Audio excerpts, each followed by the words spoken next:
Hello, everyone. My name is Mark Shubert, and I am joined by Evan. And today we have one of our very first discussion, like an open discussion, live streams that we're gonna start doing. This is separate from the debates. It's a little bit more informal, more open. And today we are going to be talking about. Yeah, so the topic that we're going to be going over is should we appreciate America? My name is Evan Lucy. I'm a member of the board for Amending America. I'm super excited for this discussion. We're doing this topic at my request, so I'm kind of biased with my hype about it. But in a more verbose way, the topic we're going over is can we be honest about the length and breadth of American history, the good and the bad, and still be proud of the fact that we're American or tie our identity to being Americans. I've found that it's basically impossible to have a good faith discussion. Well, it's not impossible to have a good faith discussion about it. I've yet to find a good faith discussion about it out there in normal political discourse. So that's the problem that we're going to be solving with this discussion today. Awesome. Let's go right into the opening statements. So, I'm coming from more of a historian perspective, given all the work that I do for this charity of researching, gathering primary source documents, looking up events throughout American history, not just the Constitution and amendments and the Declaration of Independence or significant laws throughout American history and Supreme Court decisions, but also individual acts of heroism, of achievement, and also individual acts and sometimes systemic acts of terror and tyranny and violation of individuals, of their rights, of their livelihoods, of their properties.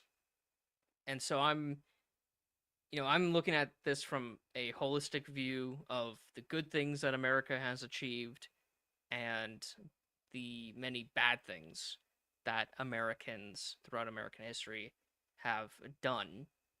And if you tally them all up, I think our achievements far outweigh our wrongdoings. Our good deeds far outweigh our bad deeds. Now, does this justify appreciating America? Well, we have to separate America as, at least in my view, we have to separate America, the idea, the country, from Americans, the individuals who live and operate in this country and do things in this country. If we have a single person who does a horrific act against another human being, do we blame the entire community? Do we blame all of America simply because of this act of one person? Maybe it's two people who do this terrible act. Maybe it's a whole group, a small minority, but still a whole large group of people who commit this horrific act, whether that be lynchings, whether that be kicking people out of towns or burning the towns down, as what's happened. You have the Chinese exclusion in out west, and especially in California in the late 1800s. You have numerous thousands of lynchings of black people and burning of black communities, especially in post Reconstruction South. Um, do we blame all of America for those actions? And do we take that blame and use that to justify our hatred or disappreciation of America, of American history, of American identity? And I don't think that we should. I don't think that we should take the actions of, no matter how numerous they are, but they are still the actions of a minority of these criminals, and they are criminals, to justify hating America, as too many people do. Now we should still learn about these horrific acts. I don't agree with the idea of not teaching the history of lynching, or not teaching the history of Chinese exclusion, or not teaching the history of German exclusion and lynchings that were done of Germans around World War I, or Italians, or any other. I mean, the largest lynching incident in American history was the lynchings of Italians. There was at one time there was 11 Italians lynched on the same day, and that's the largest incident of lynchings being done. It was, most people, when they think of lynchings, they think of African Americans being lynched, but no, it was actually Italians being lynched. And so a lot of people tend to take very few of these actions and apply it to the whole country. Most people spoke out against those lynchings, rightfully so. And so, if you're going to blame America for committing these acts, you also have to blame America for attacking the people who did these acts. It was Grant and his administration which attacked the KKK and the White League and the Red Shirts with the enforcement acts during Reconstruction. It was LBJ who would do something very similar in the 60s, use acts passed by Congress and to enforce the Civil Rights Acts and the Voting Rights Act in the mid of that decade. And so, if you're going to blame America for doing all these wrongful things, you also have to blame America for doing all of the rightful things as well. And as I stated earlier, America has done far greater good when it comes to lifting people out of poverty, when it comes to protecting people's rights and freedoms and dignity, than any other country on the planet. And even within our own history, far more Americans were willing to do the right thing and to fight the people who were doing the wrong thing than to join with the people who were doing the wrong thing. It's not like an incident like Nazi Germany, where you have this truly evil systemic force, and then most Germans went along with it. In America, we never had a systemic evil force that everyone went along with it. And there was, like, even when you take the institution of slavery, which is one of the greatest wrongs that America has done, and again, it's Americans, not America as a whole, because there were many Americans, especially in the North, who were fighting for abolition even before we were a country. I mean, the Pennsylvania Abolition Society began just a few weeks, I think it was a few weeks before, or might have been right after the battles of Lexington and Concord. And so you have the abolition societies being formed at the same time as the formation of our country, which kind of is an opposite narrative to a lot of people who say that, oh, America was founded on slavery to preserve slavery. And that's certainly not true in the North. It is slightly more true in the South. There are a few documents from the Revolutionary period of the South joining the Revolutionary movement and citing the British actions like freeing slaves. Although it wasn't the biggest issue for the South, it was a issue for them. And so even the institution of slavery is not something that you can blame on the entire country, especially for the fact that we fought a civil war in order to not only preserve the Union, but to have a new birth of freedom, as Lincoln put it, and that was to abolish slavery. I mean, Lincoln, I've been doing a lot of research on Lincoln recently, reading a bunch of his speeches and understanding the laws that he signed into office, or in his office, and he is like the GOAT.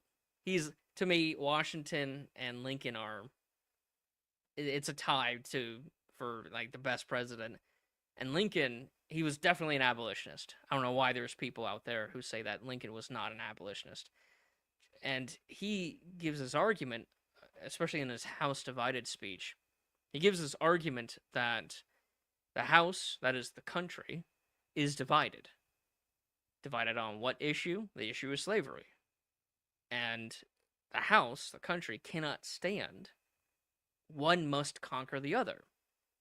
And what side does he want to conquer the other? He wants the free North to conquer the slave South and establish a fully free country.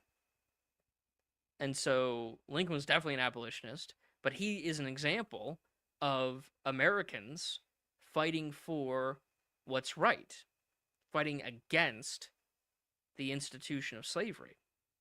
And so, even though we have the institution of slavery in American history, which is a very obvious wrong that anyone can do, it's one of the worst things that people can do is to keep people bound in slavery.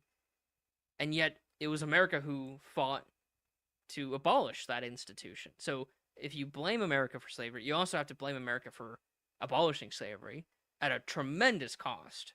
I don't think there's any other country in the world who fought and had so many people die for that cause. Not just preservation of the Union, but the abolition of slavery.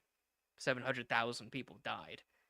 Britain didn't have that many people die when they abolished slavery, even though they abolished chattel slavery. They didn't abolish the practice of cheap labor and starving their colonists, especially in India, to death for their benefit. So let's not give the British too much credit when it comes to stuff like that. Um, I'll let British people try to defend British history. I'm not going to try to defend them. I don't want to defend them. But for America, I think that we can separate the wrongs that a few Americans, and we have their names, like we know the names of these individuals who did wrong. It's not America, it's these individuals who did wrong, and it's other individuals who did right to correct that wrong, to abolish that wrong. And so when it comes to appreciating history, the reason why I love that word appreciate has two main meanings. The first meaning is to show respect or reverence, and I think that we should do that. Not fanatically, but a little bit of respect. But the other meaning that I mostly associate the word with given the work that I do is to understand something. To appreciate something is to understand it. That's the other definition of appreciate. And so when I support in appreciating America, yeah, we should show some respect, given all the amazing good, despite all of the wrongs that we've done. But we should also understand what America has done. Understand the wrong. Understand the good. Understand how we fought to end the wrong. And it was a long struggle. The issue of slavery was a very difficult ordeal for our country. But it was an ordeal that we surpassed. And we did it. And at the end of the tunnel, we achieved something amazing. And other issues are also similar when it comes to immigration. We were much more restrictive of immigrants, much more intolerant of immigrants in the past than we are today, despite anything that's going on, despite everything that's going on the past couple of years.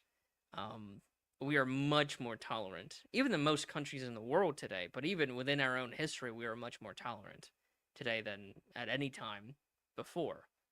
So there are lots of issues that people are bringing up, as you say, in bad faith, that once you actually study the history, you realize that we're very privileged right now. Things are actually really good. Maybe not economically, when it comes to a lot of things, when it comes to security of our finance, but that's a very niche topic. But when it comes to like our everyday living, the standard of living, that's definitely improved since at any point in American history, despite our precarious debt crisis, our actual standard of living, the way that people live, is much better. And it's actually too good. There's too many people who are dying of overeating rather than starving to death, which was the case in many places in this country before the 60s, before the war on poverty. And so, to finish off my closing statement, I think that we can appreciate America. We can separate the wrongs from the rights, from our national identity. but I also think that we should understand those wrongs and not dismiss them and ignore them completely, as some people who are patriots might want to do. Well, Mark, thank you so much for that opening statement. I'm gonna be definitely talking about history as well, but I'm gonna be approaching this this discussion from a slightly more personal or emotional perspective. Um, I'm I'm technically Chinese American. I don't necessarily think about that every single day, but it's true. My dad was first generation American. My grandparents on my dad's side, they were technically refugees from the Sino-Japanese War. And if we're talking about uh, xenophobia or ignorance and how that may have held back or persecuted nascent Americans, I mean, there's this uh, anecdote that I remember my dad telling me about, and um, his dad, his war buddies told him this story. My grandfather, the war on the Pacific, the war between America and Imperial Japan, was obviously more personal to him than it would be to a lot of other people, and so he specifically requested to fight there, and he was a Marine.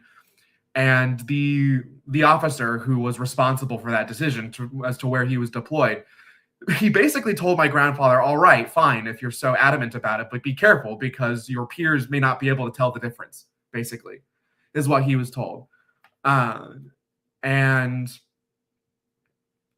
my grandfather was pretty much as proud as an American as you could get, and his story is a fairly stereotypical American success story. He owned a restaurant in Brooklyn, worked super hard, made sure that his kids were fluent in English and had a quality education.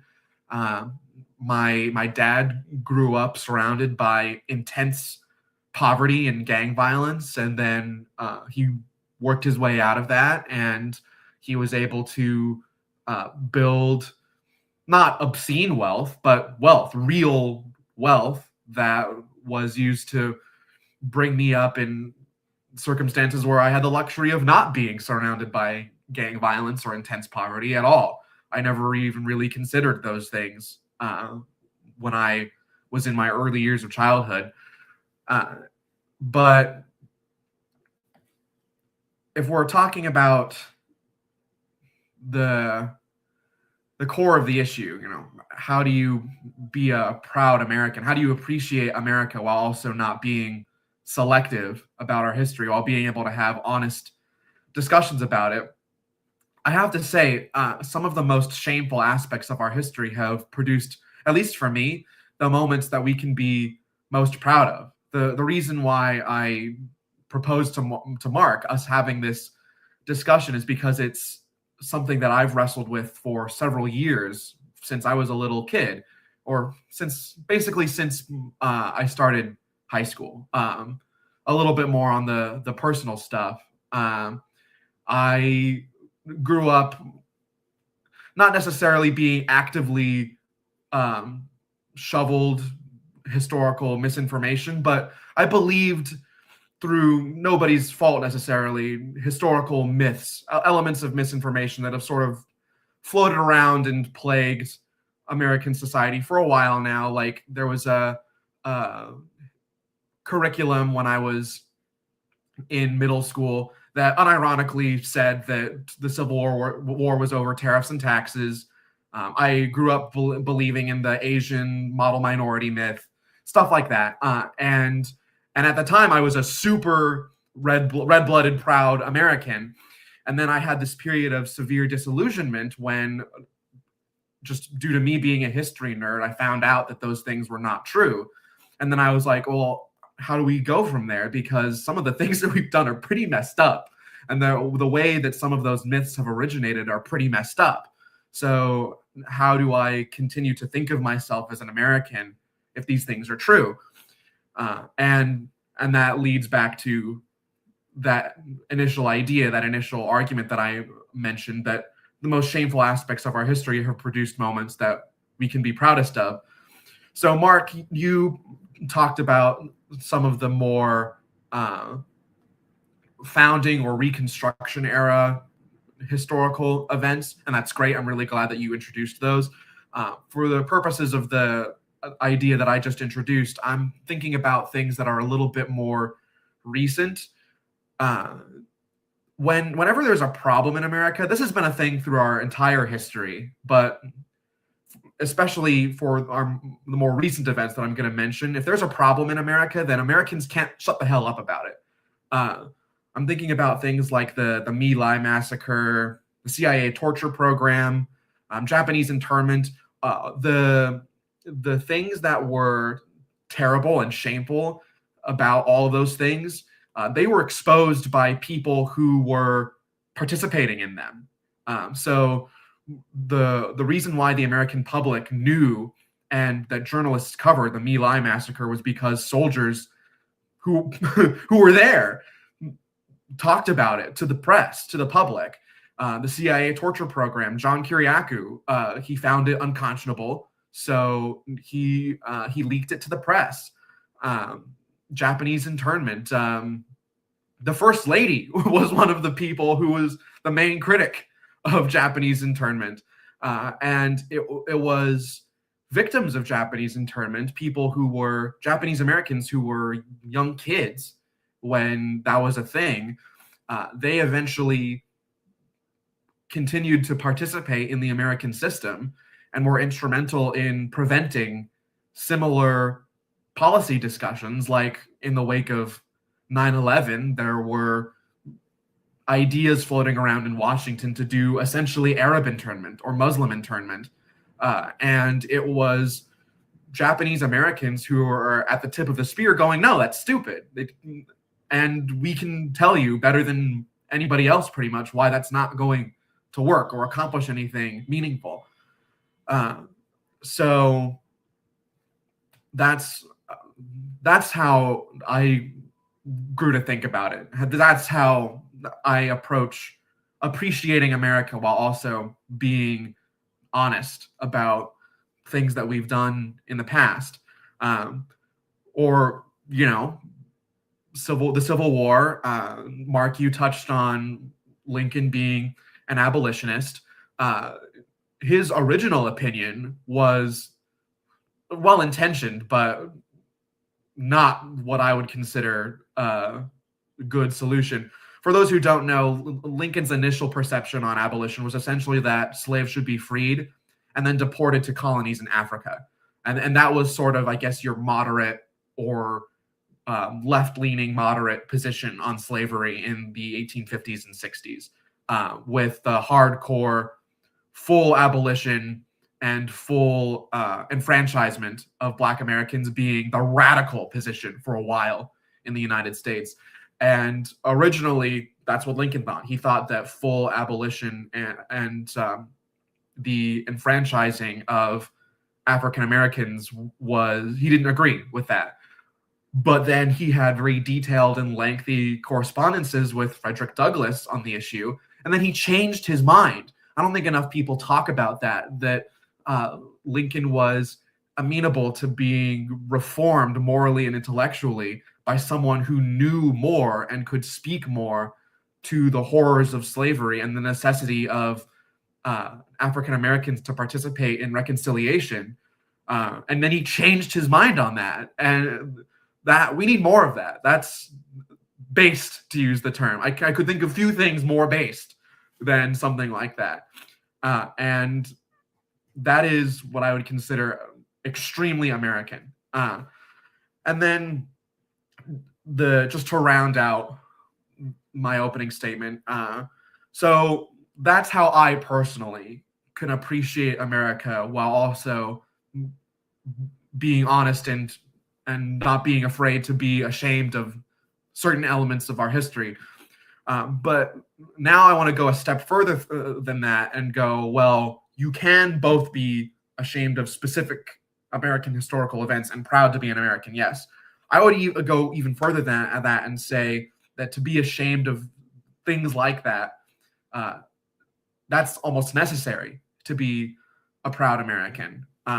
One, just because if you consciously ignore those things, um, you're you're proud of something other than America. You're proud of your idealized, I don't know, American theocracy or your American hippie commune or something like that. You're not appreciating America if you are just like, I'm gonna ignore these things or pretend that they didn't happen or subscribe to some American myth like the lost cause in order for me to not need to confront those things.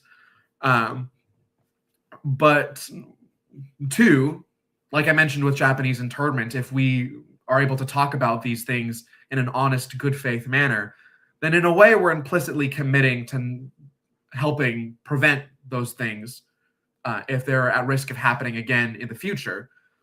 Uh, and then finally, the thing that I'll conclude with is that America is fundamentally a casteless society where people who from day one had to work together despite being very, very different. That is, I think, the core of the American experience, and that is completely agnostic to what bad actors in America have or have not done. The anecdote that I can think of that always makes me laugh. I found this so funny from the moment I heard it when I first toured at Mount Vernon. Um, the the 13 colonies before independence from Britain thought of themselves as being their own specific separate things before they all came together to fight for independence. At one point, Ohioans and Michiganians were shooting at each other in a little event called the Toledo War. You couldn't spend Pennsylvania dollars in Massachusetts and stuff like that. And when George Washington and John Adams first met one another, they were coming from two culturally very different places. John Adams being a somewhat blue collar, I mean, he was a working guy, he was a lawyer. And then Washington was a gentleman from Virginia. And in Boston, Massachusetts, the way that you greeted other people was that you gave each other a firm handshake. And in Virginia, when gentlemen greeted one another, they bowed. And so when they first meet one another, there's this incident basically where Adams offers his hand, and George Washington takes a small step back and bows in order to give Adams some personal space. But Adams still wants that handshake, so he takes a step forward, and Washington takes a step back, and they have to sort of sort that out initially when they very initially meet one another. And there are little instances like that where people who either were allies by circumstance and progenitors of America, who were very different and had to work together, naturalized Americans, and then Americans who were, I guess, colonial, ended up working together. America participating in the international community and leading global coalitions. America has always been, at the core of our history, an advocate for accepting people's differences or ways in which we're heterogeneous and going, how is that useful to us? How is that valuable? The last thing that I'll mention before we go to the more open discussion, question and answer stuff is the Statue of Liberty, that famous poem that's inscribed on Liberty Island. Give me your tired, your poor, your huddled masses yearning to breathe free.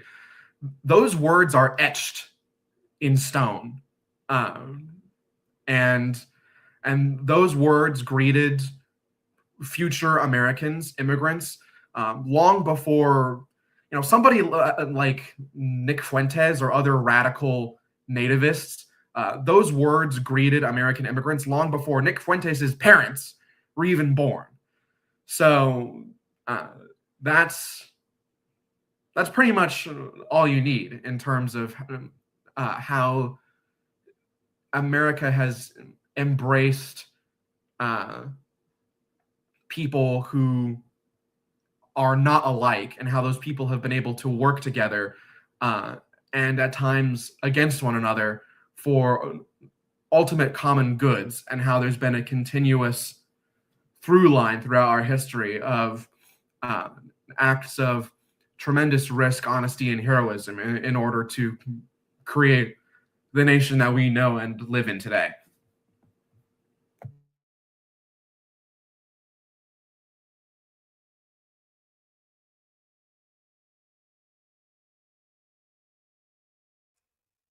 You were also Uh, muted too. So, oh, okay, yeah. yeah, so let's go into the open discussion part of this topic. And I mean, yeah, I mean, you talked about wanting this discussion to be more modern. You mentioned some of the things that happened in um, in the Vietnam War, and then later in the War on Terror, the My Lai massacre, which happened in 1968, I believe. That it happened on the same day that Robert Kennedy announced he was running for president. And so a few days or a few weeks later, you have LBJ giving an address in the Oval Office saying that he's not running for president. Now, did he make that address because Robert Kennedy was running and he was more beloved than LBJ? Or did he make that address because of the My Lai massacre, which was a huge sensation in American uh, politics at that time because of the atrocities committed by U.S. soldiers? So did LBJ feel ashamed of America, or did he feel like his efforts in Vietnam had gotten to a point where he was hated, and someone like Robert Kennedy, who spoke out against the Vietnam War, was more loved?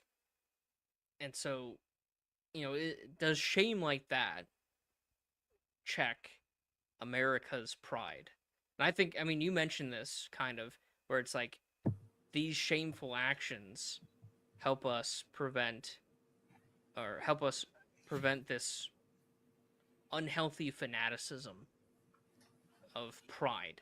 Pride is a sin after all. So, I Mhm. mean, having pride in one's country, is that a good thing or a bad thing? Well, if you believe that pride is a sin, then it's definitely a bad thing. Um, but you should, still appreciate American history, especially the definition that I use, which is to understand and to show reverence, as opposed to blind fanatical pride. And these shameful actions do put a check on us being too prideful. I mean, we look at other countries like Germany, and we can see just how far pride can go when it comes to us committing atrocities. And so maybe feeling some shame is actually healthy when it comes to preventing that. Yeah, I would agree. Um, that I mean that just loops right back to the thing that I mentioned in the second half of my opening statement, that if you really do want to be proud of being an American, if you want to tie that to your personhood, then in order to be as proud as you can be, or as happy as you can be about being an American, then you need to uh, know and accept all of it. Um, like when somebody gets married, you need to accept all of your spouse. If there are things about the other person that you don't like or you don't care for, then if those objections are if you so strongly object to those things, then you shouldn't marry that person.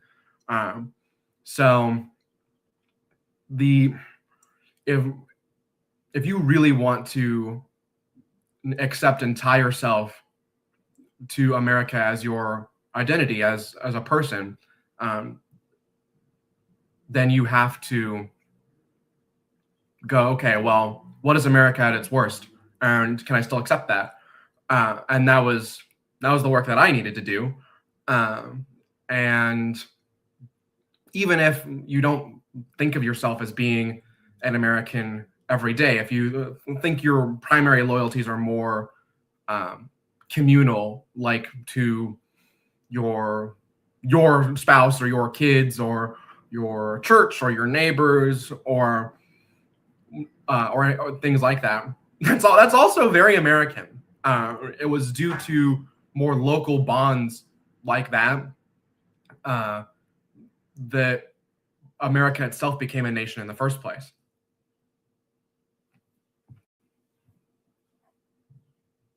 Well, the thing about the marriage analogy is you have a choice going into it, Hmm. but being born American, That's true. do you Yeah. have a choice of being an American, having that American idea? I mean, I guess you do have that choice, but for the sake of this discussion, should we make that choice? You know, looking at the history, looking at all the wrongs done, the countless examples, could we still accept? I mean, you say you do, and I also do myself, but how can we justify that approbation, that acceptance of America as whole identity, as something that we would be willing to give our lives and sacred honor for, despite the wrongs that we both recognize, that we both understand? So, how can we better justify our acceptance of the American identity despite that?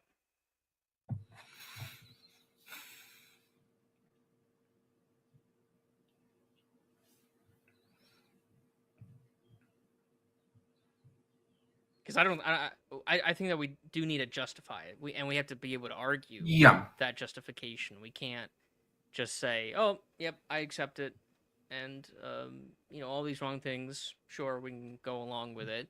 Is it because of our material conditions? Like our life is so good and privileged that we're not willing to give it up simply because of some things that happened in the past to other people that aren't related to us?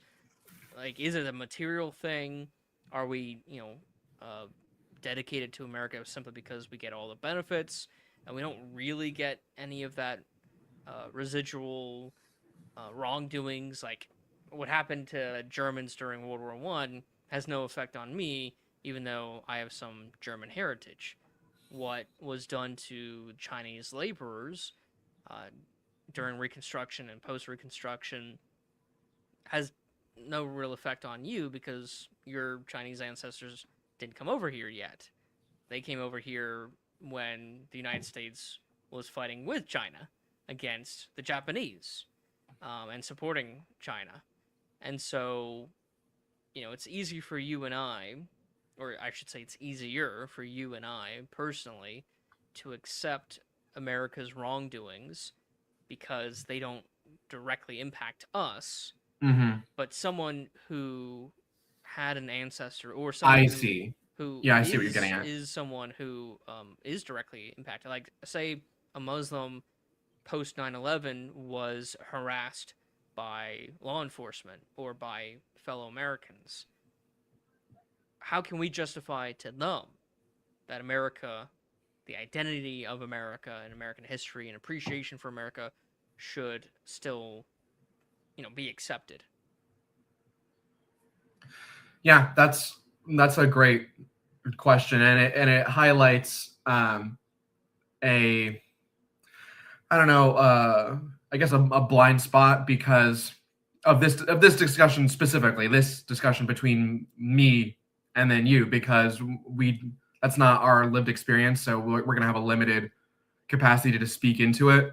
Um, what what I will say, because I don't want to presume or dictate to, for example, a indigenous American or a an African American living in the Bible Belt or something like that. I wouldn't want to dictate to them how they should look at their own American identity. But what I can look at and talk about are just instances where people in those groups uh, still decided that there was something about American history or the American ideal or the American experiment that was compelling enough for them to say, even if there's a lot of bad blood between me and Americans or my people and Americans, um, I still would find it worthwhile uh, to engage with the system and work within it and affiliate myself as an American rather than um, disavow or resort to sectarian violence. And the main example that I can think of is like I mentioned before, instances where Japanese Americans who were persecuted by Japanese internment had a very active role in the immediate aftermath of 9/11 policy, where they were uh, helping to convince American politicians and the American public that lashing out against a people group or a religious group was not going to accomplish anything.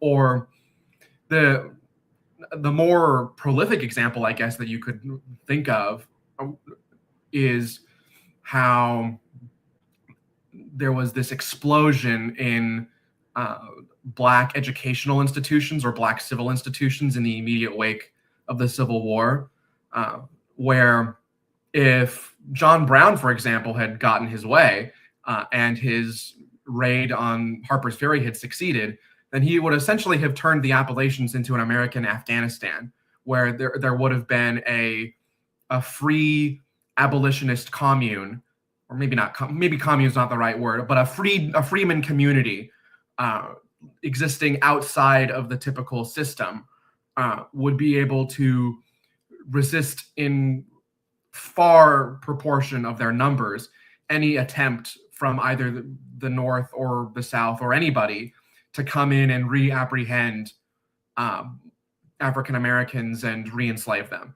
Um, his solution was not uh, in direct affiliation with the American government, whereas the freed slaves themselves, acting independently from one another and certainly independently of the United States government, for example, um, after the Civil War, immediately took advantage of their rights to travel, their right to free speech, their right to vote, to educate themselves, to resolve the gaps in education because the vast majority of freed slaves, through no fault of their own, were illiterate, uh, through Black colleges and Black political action groups.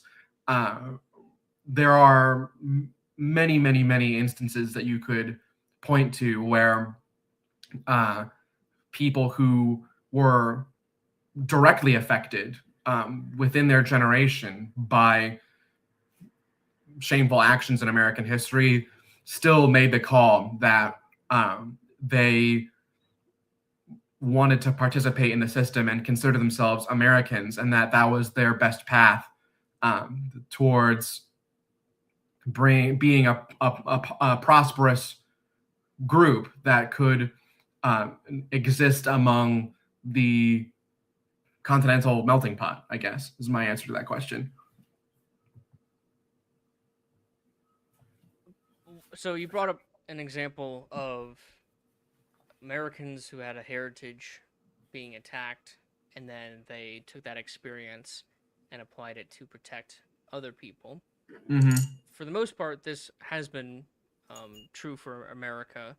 You know, we had our founding fathers. They were attacked by the British, by Hmm. Parliament, their rights being violated, and so they established a system that defended not just themselves personally, but wider America. But they didn't go all the way to protect Hmm. truly everyone, but they Hmm. did protect more than just themselves. Yes. And then the next generation expanded it. So there seems the more diverse the society is, and the more experience that we have of each other, whether that be good experiences or bad experiences, we tend to slowly expand who Hmm. we include as being part of America.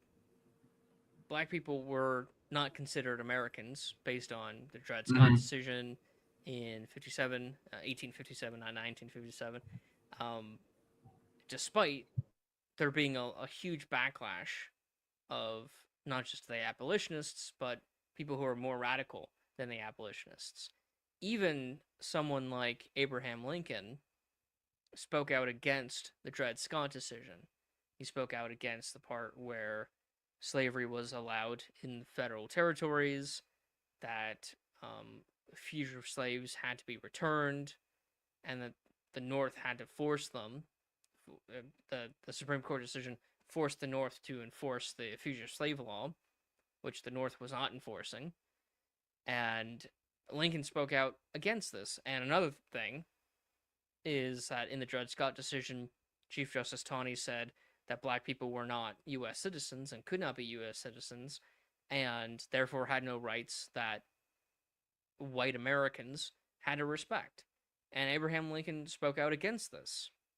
So you mentioned Lincoln before, saying that one of his policy proposals, it wasn't an actual policy, was helping Americans, freed slaves, go to Africa, like um, Liberia. However, most of what Lincoln was saying was not in line with that policy. He did support abolition. He did support the enfranchisement of slaves. He was more hesitant than some people like Greeley or Thaddeus Stevens, um, but he wasn't opposed to it. So he was looking for alternatives that might be better because he knew, and he was right, that a post Civil War, post slavery society will be very difficult for the former slaves. And it was. Reconstruction was horrific, and post Reconstruction was even worse for former slaves. Um, it was terribly done by things like, or organizations like the KKK, the White League, the Red Shirts, and others. And the great irony of a lot of like the KKK, a lot of them were Scotsmen. They were Presbyterians. If you look at the original founders of the KKK, they were all Scots Irish. They came from a tradition of being attacked, mostly by the British, but also since they were on the frontier, being attacked by Native Americans, because they were in the South, being attacked by the Spanish in a few instances, especially Georgia and Florida. And so they were of a tradition of being attacked by people who weren't of their people group, of their clan, as the Scots would say. And they took that same terrible experience but applied a completely different lesson from that. It's like, oh, people have mistreated us. The English has mistreated us. We can mistreat other people because they're not our clan, our uh, kinsmen. And so when people have these when a people group, which is a shared identity, has the has an experience, especially a traumatic experience, they could take the lesson of we shouldn't do that. One, we should fight it if it's done to us, but we shouldn't repeat that to other people, even if we don't like them. But you can also take the opposite lesson, where it's like, oh, people are going to mistreat us. Let's just do what other people do and mistreat other people. And I guess, we're seeing this right now with Israel. the Jewish community, very traumatic history, not just because of World War II and the Holocaust or the Shoah, but for thousands of years, pretty much every society has mistreated Jews, especially the Roman society, but then the Arab societies and the Christian societies. For thousands of years, they were mistreated. And there are many Jews, most Jews, especially the anti Zionist Jews, are against the mistreatment of other groups.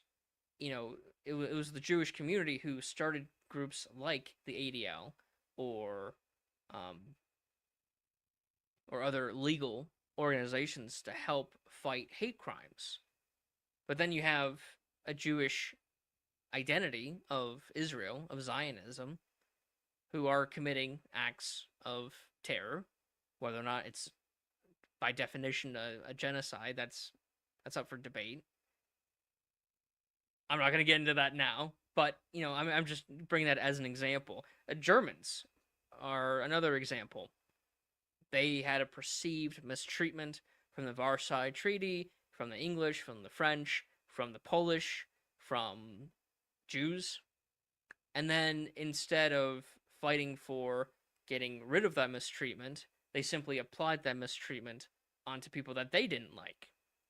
So people can take trauma and learn one thing versus another. So how can we ensure that when a people group are mistreated, that the lesson that they learn is not to take that mistreatment and apply it to more people, but to take that trauma, to take that mistreatment, and to abolish it, and to fight for its abolition, not just the mistreatment of their own group, but the mistreatment of other groups. How can we maximize the number of people who learn that lesson versus the number of people who learn the opposite lesson, which just leads to more trauma and more violence and more violation of rights?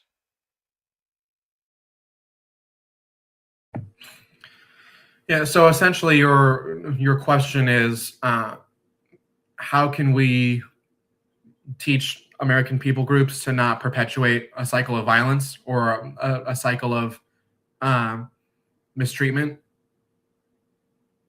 Am I understanding that right? Yeah, I mean, yeah, it could be a cycle. A cycle was usually like one. It's like the competition between France and England. That was a Yeah. cycle going on for hundreds of years, and they would use the previous war to justify the next war, and then that war was being used to justify the next war, and like Hmm. that's a cycle.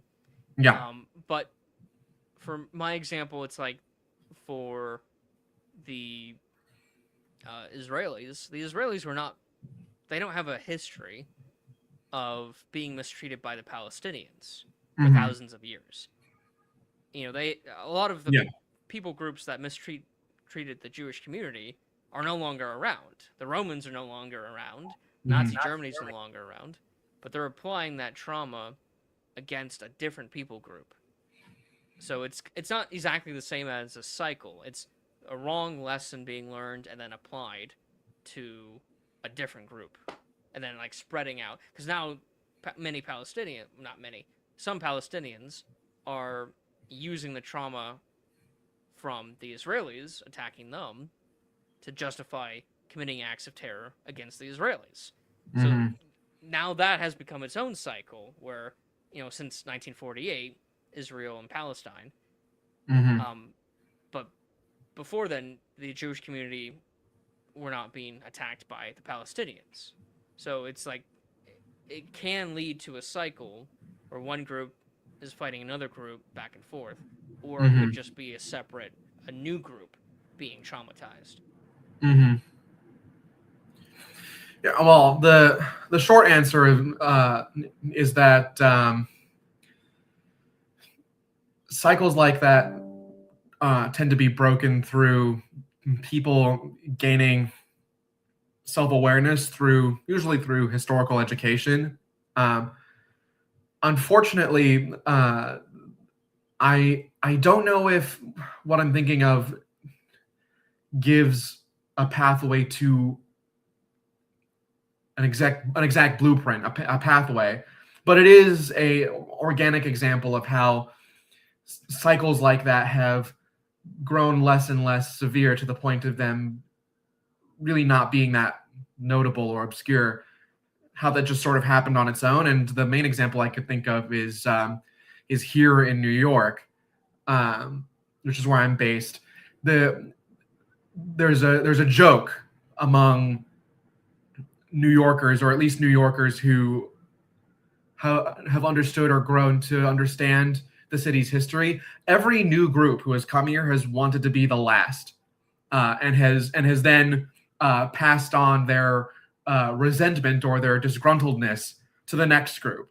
So the British hating the Irish, and then the Irish hating the Italians, and the Italians hating the Puerto Ricans or the Polish, or and then those people hating I don't know, the Chinese, and the Chinese hating the Mexicans. I don't know if that exact order. I highly doubt that is completely correct, but something like that has transpired through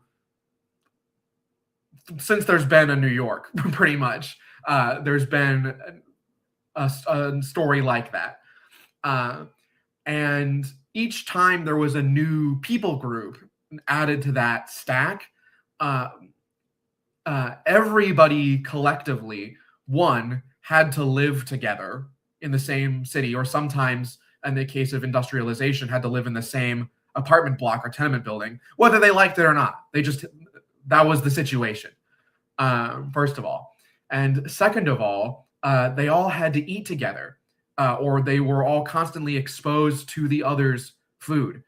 Uh, and it sounds a little bit silly to say, but I I I think it's a lot harder to hate Yemenis or Pashtuns or Mexicans when you've had the best kebab or taco that you're ever going to eat ever in your entire life. I mean, it sounds really silly and reductionist, but that played out on a wide scale over the better part of 100 years is basically what has happened in New York City, which has led to New York's reputation as being a ethnic, cultural, religious patchwork where there are a bunch of groups that are all coexisting in the same place. And nowadays, at least in the year of our Lord 2026, factional or sectarian violence between those groups at an institutional level, or at a level that is accepted by the people within those groups, is pretty much unheard of. I think the last time that we had anything even close to that was the Asian hate crimes that were happening for COVID. And even then, there were people who were physically attacked as a result of that, which was horrible. But the vast majority of the vitriol or the negativity around Asian hate around that period was over the internet. And in 99% of cases, I'm confident in saying, Asian Americans got along with their peers here in New York City quite well. And you didn't see anything even close to resembling stuff like what you see in the Gangs of New York film, where nativists and immigrants were hacking each other to death, like you see in modern day Birmingham or something like that. So, Mark, when you talk about the lessons that people within people groups learn, and how you can stop instances of certain groups or certain factions passing on things that were done to them, rather than gaining a more holistic understanding that we're more of we're more American than we are this or that or something else, and that puts us in kinship, or at least in coexistence with other groups, than it does us against them. There are there are ways to do that directly, namely historical education, like what we're doing with Amending America. But there are instances, just due to how America operates, that sort of thing has faded away in places like New York City, just through the osmosis of people living in proximity to one another, eating each other's foods, hearing each other's songs, participating in each other's customs and traditions. Uh, that is through no direct, overarching, top-down policy imposition uh, has that outcome appeared. Well, to kind of bring this back to the discussion, to the topic, um, American history does have those instances of extreme fanatical tribalism where one group will harass and violate another group. But as you're pointing out, American history also has this unique diversity where people are living together, learning how to live together, and becoming a better extended people group because of that. If we had no Chinese, no Puerto Ricans, no Cubans, no Japanese, no Mexican, no German, no Scottish, including no French or British people, like, what would America be like without all of these groups of people? They all have something to contribute. Just historically, that's just a fact. And the more we live with each other, the more productive we become. The more, competition there may be when it comes to achieving things, instead of wasting our effort trying to put people down and to harass them, we put our efforts to working together and achieving something greater than any other society has ever achieved. And I think because of our diversity, and not diversity for the sake of diversity, it was diversity for the sake of productivity, for the sake of bettering the country. Like, a lot of people don't know this, and it kind of dispels the idea that America is inherently a racist country. Before the Chinese Exclusion Act, which, by the way, only applies to Chinese workers, so Chinese people could still come over here, they just couldn't get employment. Um, Before the Chinese Exclusion Act, you had multiple treaties with China post Civil War, so during the Andrew Johnson administration, that allowed for migration, unlimited migration from China to the United States. And this begins, I think this treaty was in 1868. Yeah, 1868. And for the next 5 years, you had the largest boom in the railroad industry. You had millions of miles of rail line being laid within just those 5 years, starting with that treaty and this massive increase in Chinese immigrants. And 5 years later, so this is now 1873, what happens in 1873? You have the start of the Long Depression, this economic uh, uh, depression that lasted 6 years. So 2 years longer than the Great Depression. The Great Depression only lasted 4 years.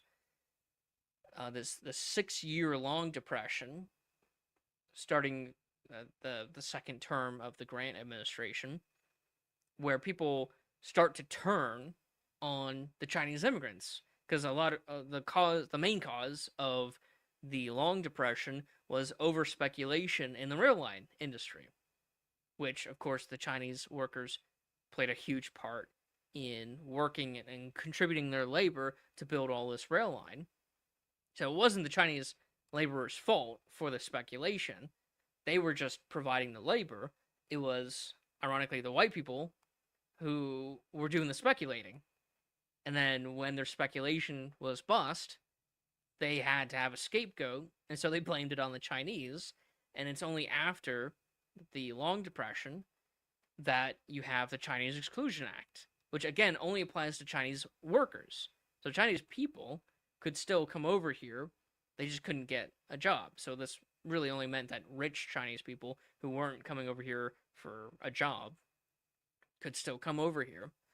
And so when it comes to that example, what would America be without all that rail line? Well, that rail line was tremendously important for the growth of America, for expanding westward, for building up the industry. I mean, this is the Gilded Age. This is the height of American industrialization, of American productivity. We were the number one producer in the world, even more than China was at that time. Now, China had its own problems. They were extremely isolationist, and they were starting to be colonized during this time period by European powers. So it's not entirely China's fault, but for their situation over in China, but for us, we would be way behind if it weren't for the Chinese contribution of labor. Look at the African American as well, and not just in slavery, but their contributions in culture, their contributions in productivity outside of slavery has also been instrumental. Look at the contributions of German Americans, of Irish Americans, of I'm not sure about French Americans. No, I'm just kidding. But of all these different groups, and our strength does come from our diversity. Again, not diversity for the sake of diversity.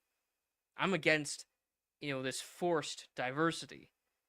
I'm in favor of diversity to work together, to become productive. A lot of the modern day diversity is wanting a diverse diaspora, but not having them work together. So it's like a segregated diversity, which sounds ridiculous, and it is ridiculous, where people want to have different groups, but they don't want them intermingling. They want them to stay separate, or to separate them, like with having separate graduation ceremonies for different groups of people. That is that is anti that is antithetical to the idea of diversity making us strong. That is the kind of diversity that weakens us. So, the point that you were making is diversity is good when we're actually together, when we're mixing, when we are working together, when we're learning about each other in a personal level, when we're eating each other's food, when in many instances when we marry each other, different groups. That also has a huge impact on breaking down tribalistic barriers that might be used to justify the kind of hatred and violence that we see in American history. And so, yeah, it's like there's like specific lessons that we can learn, but it's very easy to learn the wrong lesson and then apply the wrong lesson to make things worse. So people that are more conservative, that is more tribalistic, they get the wrong lesson when their group is being attacked. They decide to attack other groups. But also on the opposite side, forced diversity for the sake of diversity, not for the sake of cooperation or sharing the identity of being America. They want to keep their separate identities. They want to be African American instead of American. They want to be, or maybe not even American at all. They just want to be African living in America, or Chinese living in America, as opposed to America. And so there's like so many different lessons and so many wrong lessons, and we can apply these wrong lessons. So I want to get your thoughts on this idea of the different identities and how one should keep their own identity outside of the shared American identity. Like, should you be calling yourself African American? Should you be calling yourself German American, or Anglo American, or Franco American, or Chinese American, or whatever? Because I don't. I don't call myself Anglo American, thankfully. I don't call myself German American, even though I have Anglo and German ancestors. I don't call myself Turkish American because I have some Turkish ancestors as well. I just call myself American. What are your thoughts on having multiple identities that are overlapping with America and how that might impact their American identity versus their separate identities? And should someone abandon their heritage identities and adopt the shared American identity? That's a great question. I my short answer is no. People shouldn't uh, abandon their hyphen American or their American and uh, identities. But there are instances where that's not evil. There are instances I'm sure where that would not be bad, or instances where it just happens on its own and it's just one of those things as opposed to it being good or bad per se. Like uh, I'm only just now, I'd say, really discovering the Chinese, or technically the Cantonese aspect of my ancestry.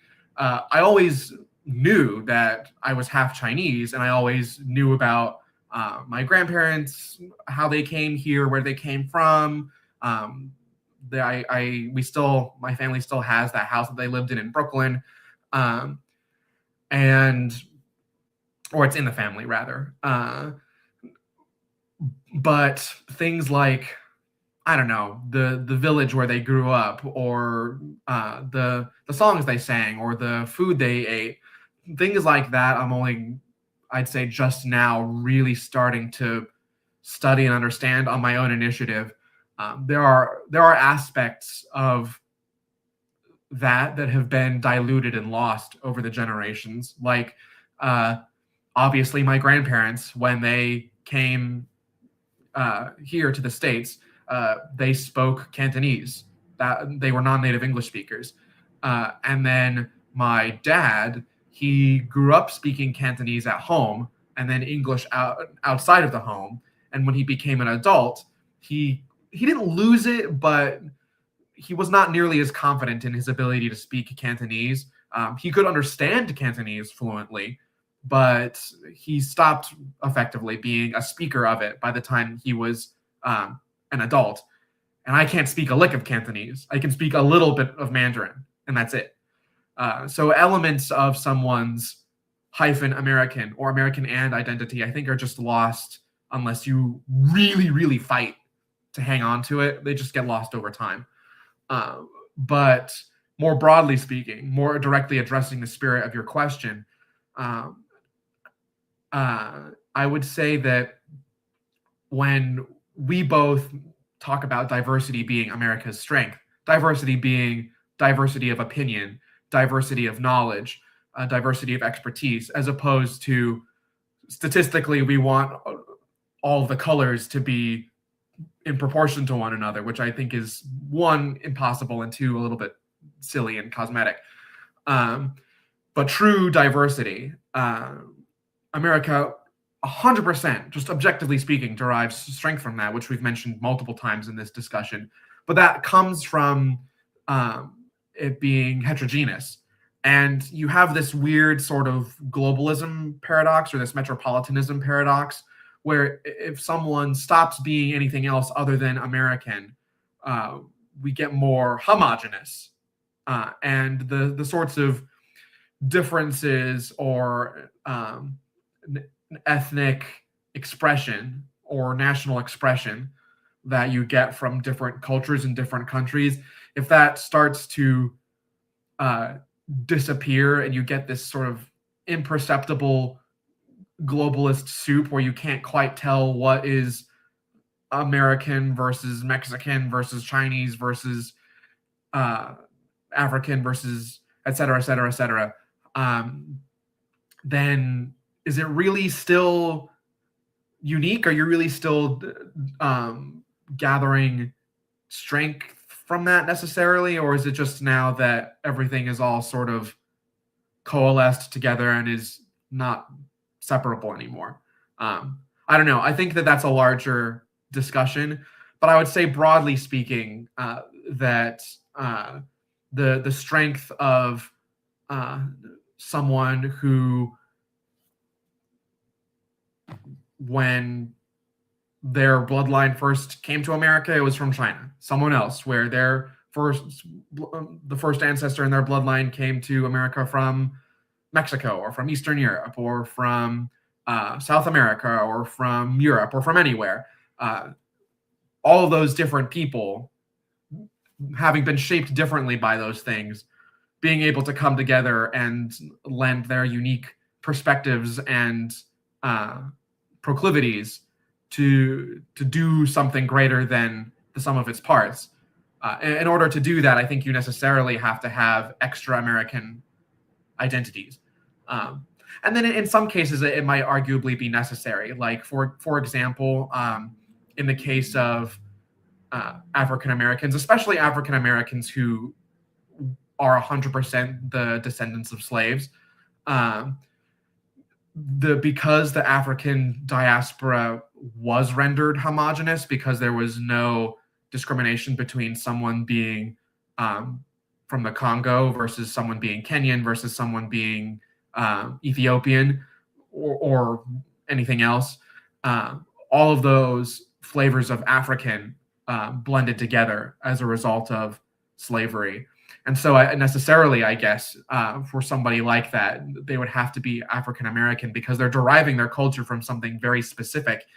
Yet at the same time, there's no individual nation that they could say or necessarily even know where they came from outside of the continental United States, which was part of why uh, African Americans, freed slaves, being enfranchised was so important because there was going to be no viable option for them in a colony in their supposed homeland.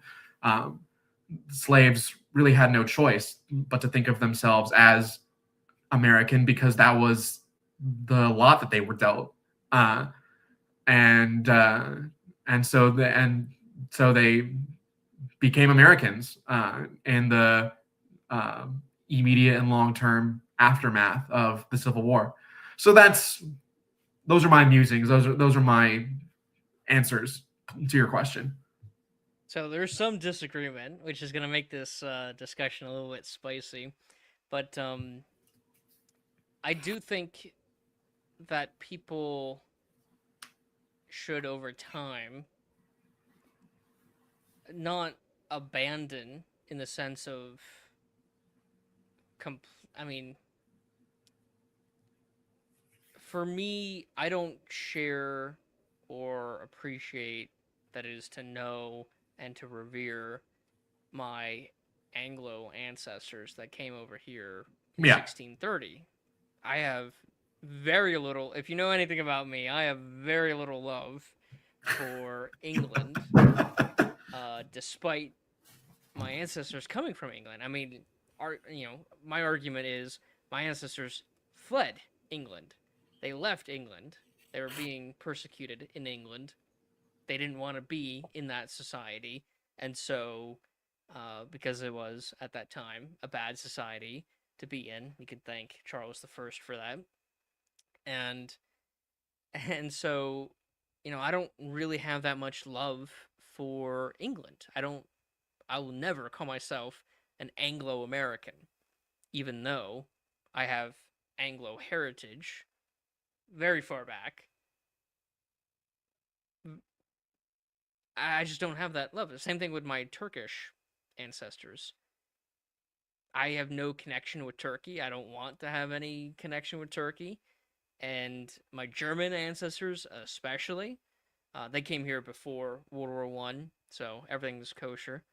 Um, and I don't have a love for the modern state of England or the modern state of Germany or the modern state of Turkey. I don't preserve any of the heritage back then. And a lot of African Americans, despite them calling themselves African, hyphenated Americans, there's virtually nothing African about them. They don't wear African clothing, they don't speak in African dialect or any African language, they don't worship any original African religions or faiths, or share a understanding of African politics or culture or marriage, or like there's nothing African about African Americans other than they had ancestors who lived in Africa. And so if we're not even preserving the tradition of a certain group, I don't think that we should be calling ourselves a member of that group. I don't preserve anything about England other than speaking English, even though I do think we should change what we call our language to American. Despite that, like I don't eat English food. I don't wear English clothing, especially not from the 1630s. There's nothing about English tradition that I keep. There's nothing about my Turkish heritage that I keep. There's nothing about my German heritage that I keep. So why would I? What right do I have to call myself an Anglo American or a Turkish American or a German American? And similarly, what sense does it make for a African American, a Black American today, to call themselves African when they don't preserve their culture, their food, their clothing, their language, their dialect, their religion, even their national identity? Africa is not one. There's a lot of North Africans who are completely different from sub-Saharan Africans. Western Africans are very different from Southern Africans, or from Eastern Africans, or from Central Africans. So there is no African identity. There is no one identity that fits all Africans other than a geographical region of the world, which I don't think we should, have an identity based on geography alone. It should be based on ideology and culture and political philosophy and stuff like that. So I do think that once you are at a point generationally where you're no longer living by the identity of your ancestors, I think that you should give it up. Give up the title, at least. Now, you can still be interested in your, family's past, but to call yourself the thing that your ancestors were while not doing anything that your ancestors did, Right. I think is Yeah, I see a where you're step too coming far. from. Yeah, yeah, that's pretty much what I'm doing. Where I don't think of myself as being Chinese American per se. I don't go into a room with that as my fun fact. I want to know as much about that as possible. Mhm. But yeah, I think of myself as American before I would consider myself Chinese or English, kind of like you, because like we were talking about before the stream, on my mother's side, we're from Jamestown, so Mhm. I don't really think about that as being a core part of my uh, identity. At least when it comes to me being an American, I don't really think about that very often. But there's so many people who do keep their identity to some foreign identity outside of America without keeping any of the actual characteristics of that identity. So it doesn't like make any sense why you would call yourself that thing when you're not doing that thing. If you're not living up to that identity. And then this puts into question, like, what is the American identity? If it's not based on culture or I mean, some people say that it is. People further on the right say that there is a religion and a ethnic group or a people group that is the definition of America. You and I completely disagree with these people. But what should the foundation, the characteristics of the American identity be if it's not those things? If it's not language or religion or ethnicity or culture or music or food or anything or clothing or anything like that, what should define the American identity? For me, just to answer that question real quickly, I think it's based on our Constitution and our way of governance. The concepts of consent of the governed, which the English did not have, all those Anglophiles. Um, and so, or even jury of your peers. A lot of people like, oh, they invented jury of peers. They did not invent that, and they did not practice that, especially to our founding fathers. And so, I think that our civics is what defines the American identity, as opposed to things that are more cultural or even ethnic or religious. It is our civic identity that defines America. That Yeah, I think, yeah, go ahead. yeah. Well, I mean that's great because we're coming full circle. I have to go soon, by the way, but Okay. I'm going to answer this question, and then I think that would be perfect, a perfect note to end on. Um, Something that I appreciate about, I'd say, Mark, our dynamic in general, but particularly about this discussion, is that you're coming from a very historical, very pragmatic position, which is great and necessary. And I'm coming at it from a more um, sort of personal pathos perspective, because when I approach your question, um, the Constitution is a definitely a great answer. But when I was thinking about how to answer it when you asked, uh, I just thought back to the thing that I mentioned in my opening statement, which is something that is inherently American throughout our entire history is people with different backgrounds or experiences uh, uniting under common cause, and at our very worst having this sort of gentleman's disagreement where uh, there are me as a member of this class, or a member of this race, or a follower of this religion. I want certain opportunities and I want to do certain things or say certain things, and necessarily in order for me to do those things you also have to be allowed to do those things, otherwise neither of us get anything. uh, that's I think an inherently uh, American concept.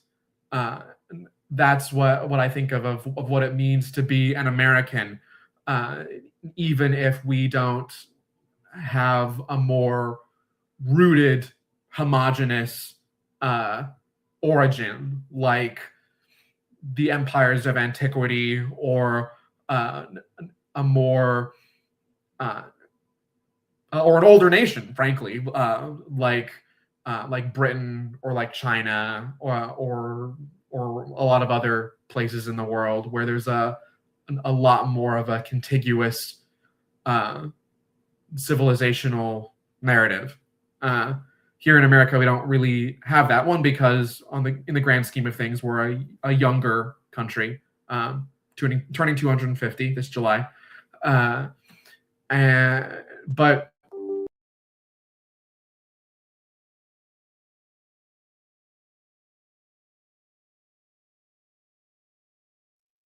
Oh no, we lost Evan.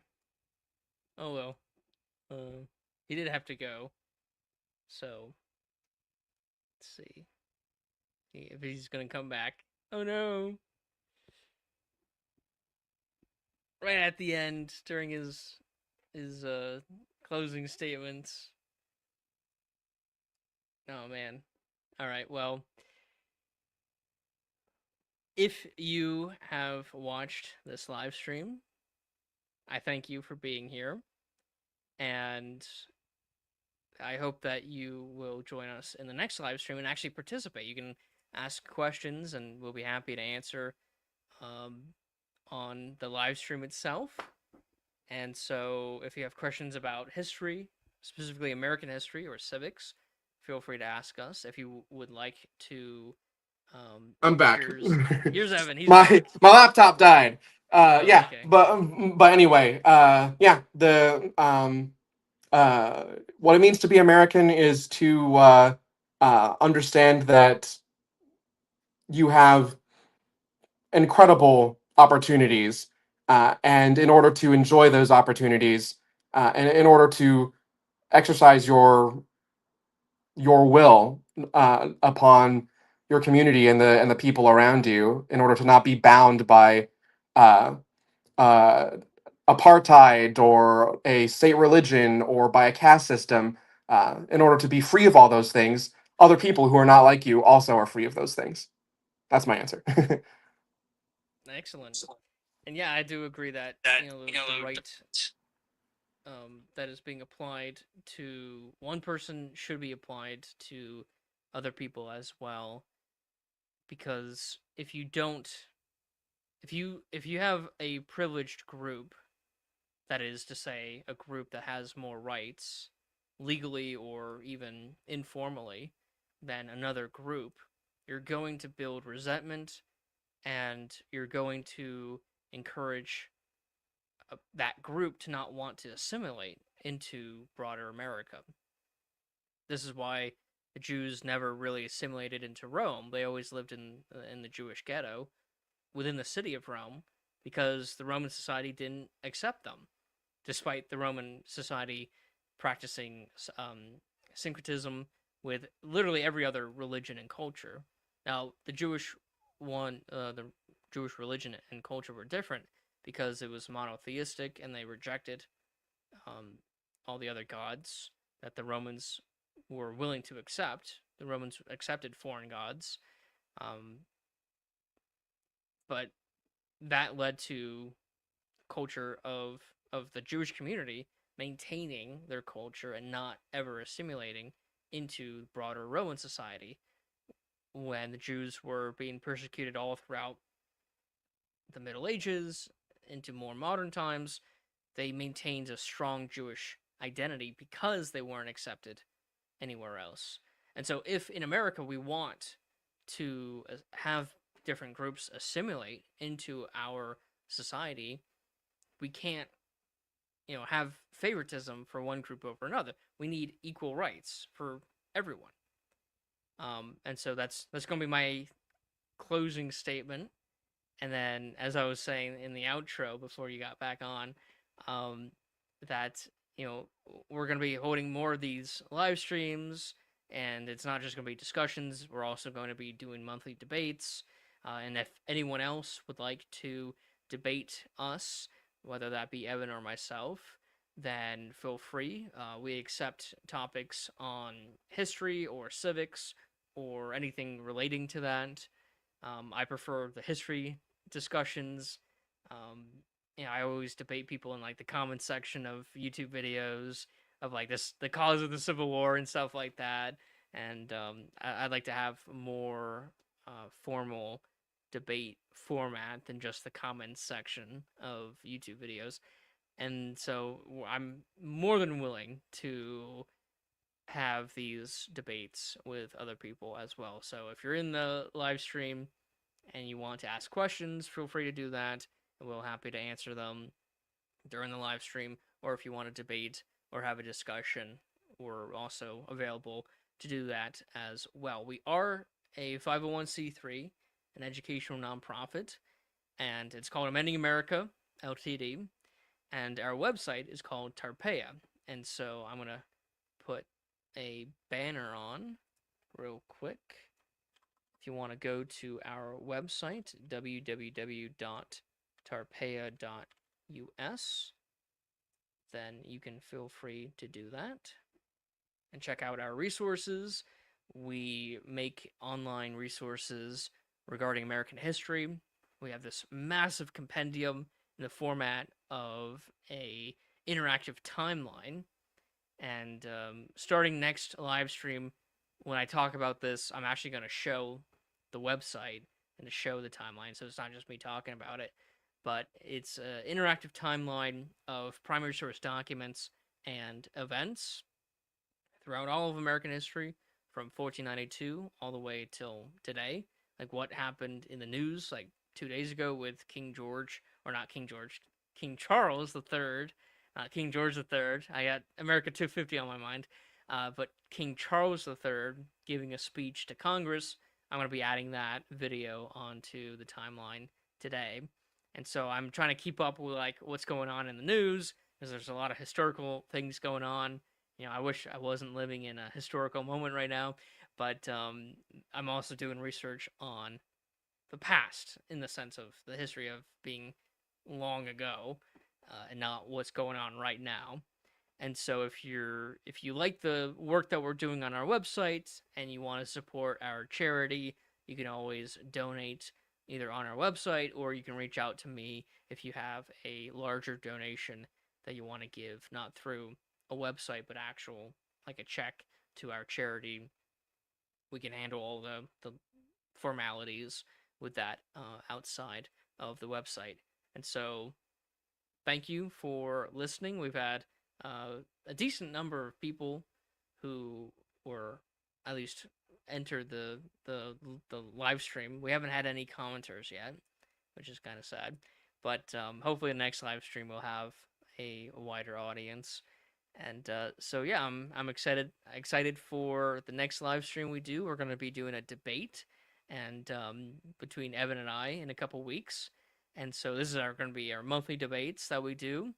And so stay tuned for that. So thank you very much for watching, and I'll see you in the next live stream. All right, awesome, Mark. Thank you so much.